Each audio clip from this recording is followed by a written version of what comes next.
Assalamualaikum warahmatullahi wabarakatuh. Selamat pagi pemirsa dan generasi muda Islam yang dirahmati Allah Subhanahu wa Ta'ala. Semoga hari ini Allah Subhanahu wa Ta'ala senantiasa memudahkan ibadah puasa kita dan mengabulkan doa-doa mulia kita bagi kebaikan dunia. Pernahkah terbayang di benak Anda bahwa jauh sebelum kemudahan teknologi maupun transportasi ada, lokasi ini adalah hamparan padang pasir tak berpenghuni, gersang, kering, tanpa ditumbuhi tanam-tanaman sedikit pun. Sebuah doa mulia Nabiullah Ibrahim alaihissalam yang membuat Mekah seperti ini. Ya, sebuah doa yang Allah ijabah atas ketulusan dan kepasrahan hati dari hamba yang Allah cintai.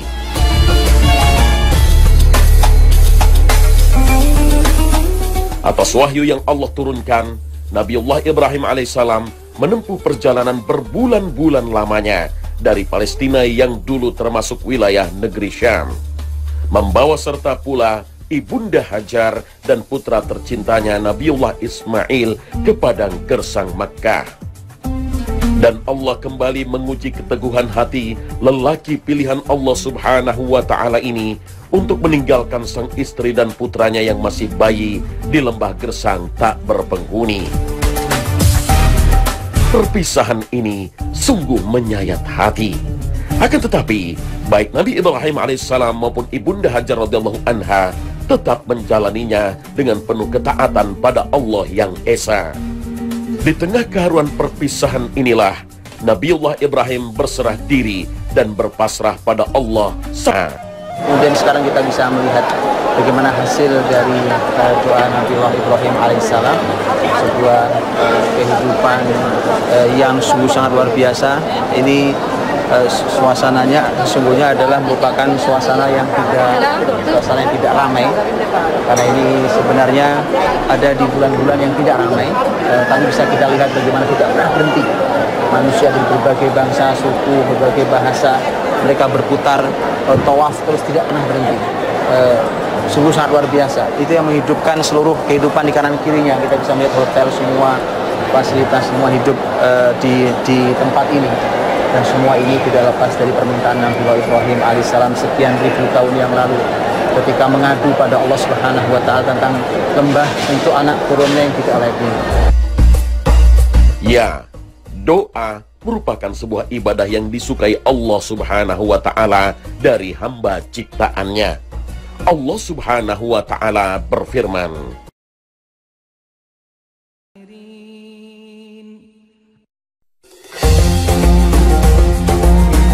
meski demikian, beberapa kaum muslimin masih saja mengeluhkan doa mereka tidak Allah Subhanahu wa Ta'ala kabulkan, sehingga setan menaruh rasa pesimis di hati mereka dengan membisikkan bahwa Allah Subhanahu wa Ta'ala tidak mendengarkan doa mereka.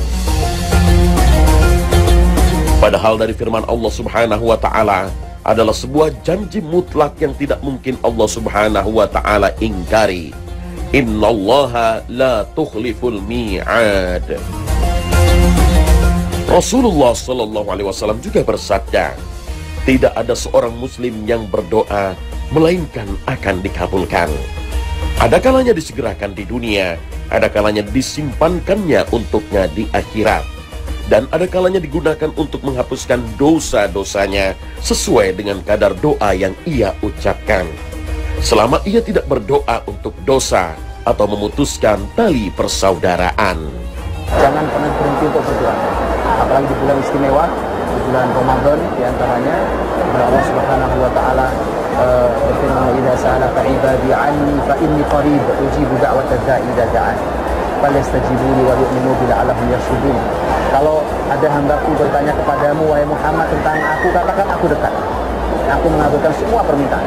Ini adalah ayat yang Allah sematkan di ayat-ayat Ramadan, yang Allah masukkan di antara ayat Ramadan, yang menunjukkan bahwa Ramadan adalah bulan doa. Jangan pernah bosan berdoa di bulan Ramadan, bulan yang sangat luar biasa. Apalagi di tempat semulia seperti ini, maka sungguh sangat istimewa. Dan syaratnya hanya kata Allah Subhanahu wa Ta'ala adalah berimanlah kepadaku dan penuhi keinginanku. Kata Allah Subhanahu wa Ta'ala, maka Allah mengabulkan semua permintaan hamba. sebagaimana Ibrahim alaihissalam. Doa bisa bekerja sampai ribuan tahun lamanya, sampai minta Ibrahim sampai hari ini masih bisa dirasakan oleh masyarakat.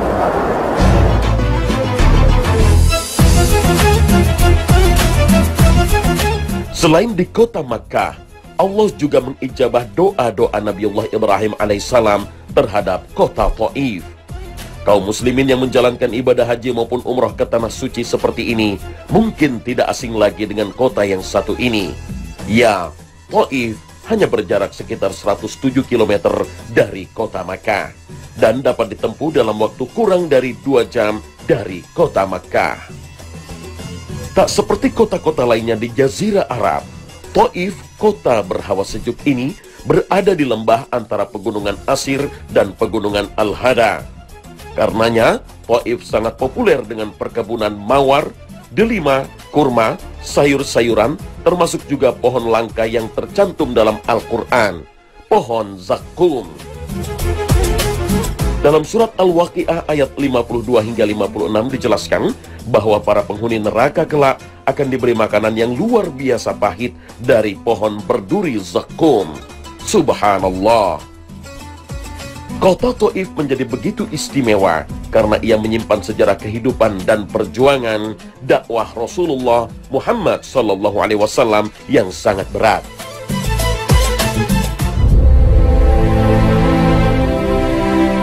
Tiga tahun sebelum hijrah, Rasulullah SAW melakukan perjalanan dakwah ke kota Taif. Perjalanan ini dilakukan tak lama setelah wafatnya sang istri Ibunda Khadijah radhiyallahu anha serta sang paman sekaligus pelindung utama beliau, Abu Thalib.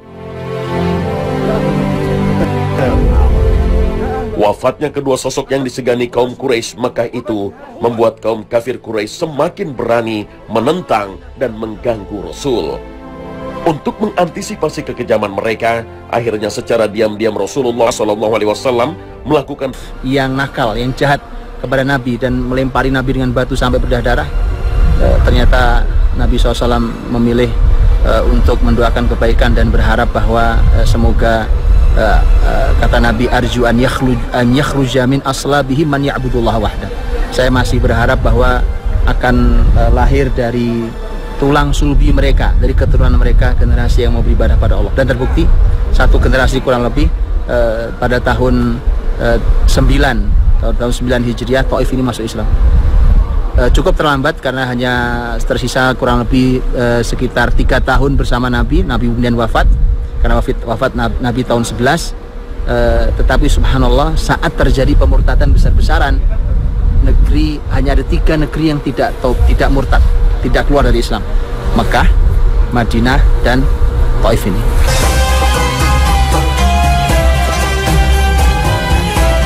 Di tengah gurun pasir dan gunung cadas, Taif menjadi oase hijau yang menyejukkan.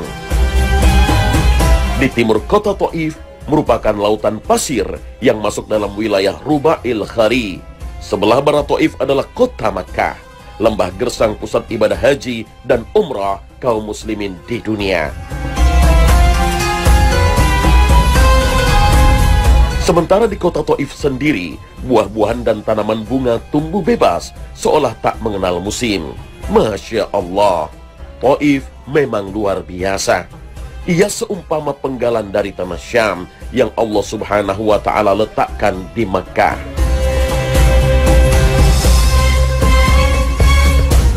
Kami pun terkagum-kagum dibuatnya. Hamparan kebun mawar yang menyejukkan mata menjadi daya tarik kami mengunjungi kota Taif, kota musim semi gurun pasir. Pemirsa Khalifah yang dirahmati Allah SWT, ini negeri Taif.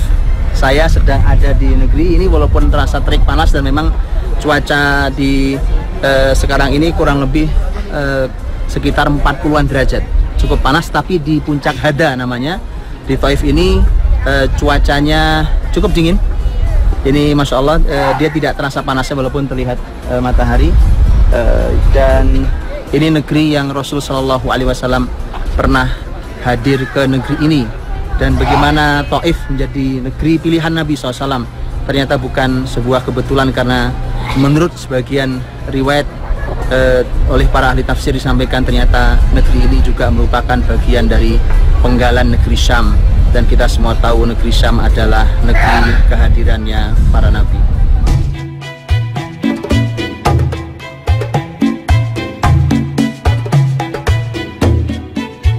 Soalnya saya ada di salah satu kebun mawar. Kita bisa lihat nih, ini kita tahu duri-duri mawar, ini mawar. Tapi yang menarik bahwa bagaimana ada mawar di negeri Taif. Mawar yang sangat terkenal ada di Damaskus, yang hari ini diberi nama menjadi nama ilmiah, dikenal oleh para ahli ilmu tentang mawar. Tapi ini mawar yang sangat unik karena mawar ini bukan hanya menghasilkan air, tapi mawar ini menghasilkan minyak. Negeri Syam berlokasi di bagian barat Saudi Arabia, mencakup Suriah, Yordania, Lebanon, dan Palestina. Di antara keistimewaan yang memang Allah berikan pada negeri ini adalah keberkahan dan kesuburan tanahnya. Allah Subhanahu wa Ta'ala berfirman,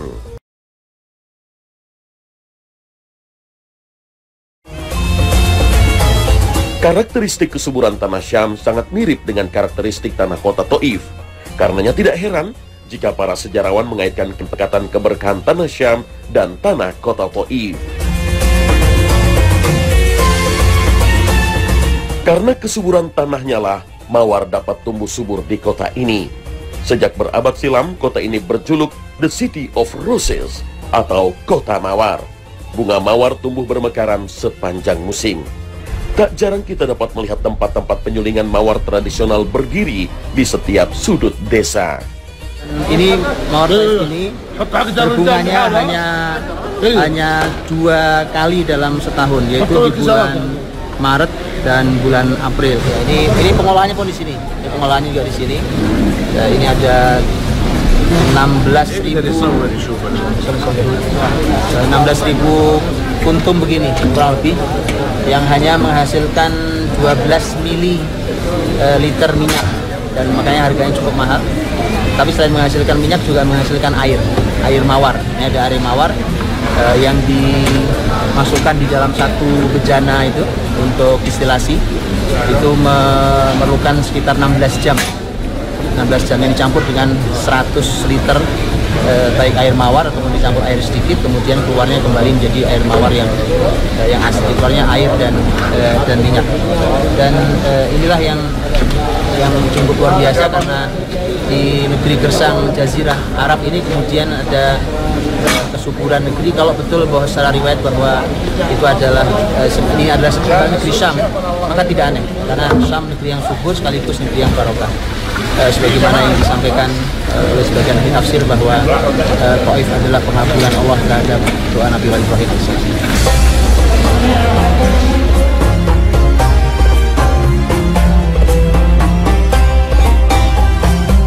Pengolahan bunga mawar seperti ini sudah ada sejak era kekhalifahan Utsmaniyah. Minyak sulingan mawar kota Taif sangat termasyhur, bahkan menjadi bahan parfum terbaik kelas dunia. Produk sulingan mawar kota Taif sendiri mengalahkan produk penyulingan besar dan modern dari Turki, Bulgaria, Rusia, Tiongkok, India, Maroko, dan Iran. Ini adalah alat penyulingan atau destilasi, dalam bahasa Arab namanya alat takdir. Yang ini sebenarnya yang dulu menciptakan adalah ulama ilmuwan besar Islam, jauh kurang lebih sekitar 13 abad lalu. Sudah menciptakan alat yang sampai hari ini masih bekerja dengan sangat baik dan dipakai di perusahaan-perusahaan besar, di mana dari kuntum bunga mawar itu kemudian bisa menghasilkan minyak atau air. Yang ini dulu adalah ciptaan seorang ilmuwan besar Islam, yaitu Jabir bin Hayyan. Dan yang kita lihat dan hasilnya adalah bisa menghasilkan berbagai macam hal, sabun, kemudian sampo, lotion, segala macam, alami sekali dan sangat sehat, segar, dan sungguh ini negeri Taif yang seharusnya menjadi Madinah. Kalaulah masyarakat, itulah takdir Allah dan hikmah dibalik semuanya, bahwa Taif yang didatangi Nabi dulu untuk menjadi pusat dakwah Nabi SAW ternyata menolaknya, dan kemudian Yathrib lah yang hari ini menjadi Madinah Al-Munawwarah, itulah yang menjadi pusat kota Nabi SAW. Tapi hikmah Allah bahwa ternyata Taif ini memang seperti ini, negeri yang luar biasa dan hasil dari doa Nabiullah Ibrahim alaihissalam yang mengirimkan banyak sekali buah ke negeri Mekah persis untuk mengabulkan doa Nabi Ibrahim dan berikan kepada generasiku buah-buah.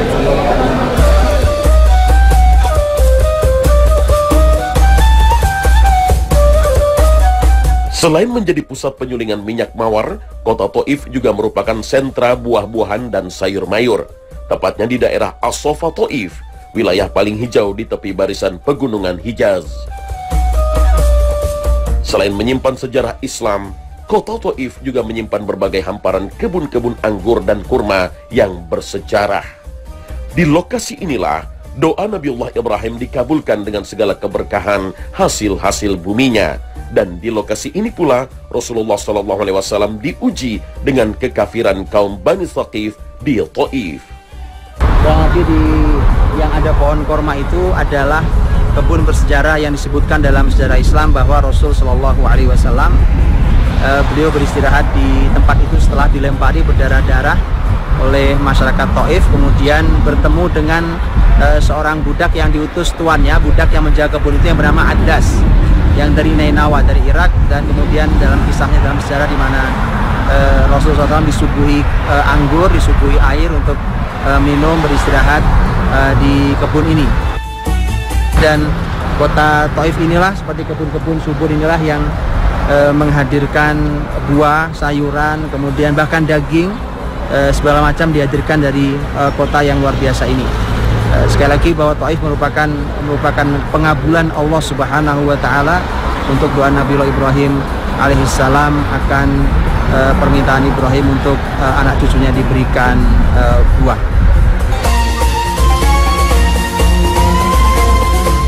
Pemirsa Khalifah, sebagai umat yang beriman, hendaknya kita memperbanyak doa dan memohon ampunan di bulan Ramadan yang mulia ini.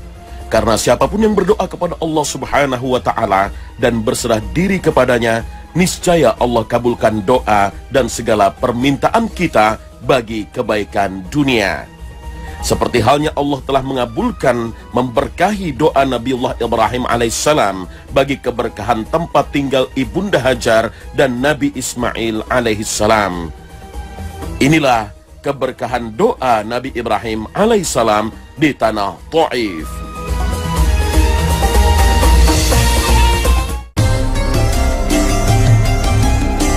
Tempat ini yang berhubungan dengan Nabiullah Ibrahim alaihissalam menunjukkan kepada kita banyak hal pelajaran istimewa. Doa yang mengubah segalanya. Doa seorang nabi pada umatnya, juga doa seorang ayah kepada anaknya. Dan dengan itulah maka kemudian Allah hadirkan banyak keajaiban. Bahkan ketika negeri Syam harus dipotong, kemudian dipindahkan jauh-jauh ke negeri Taif untuk mengabulkan doa seorang ayah pada anaknya, doa seorang nabi pada umatnya. Wallahu ta'ala a'lam bishawab. Assalamualaikum warahmatullahi wabarakatuh.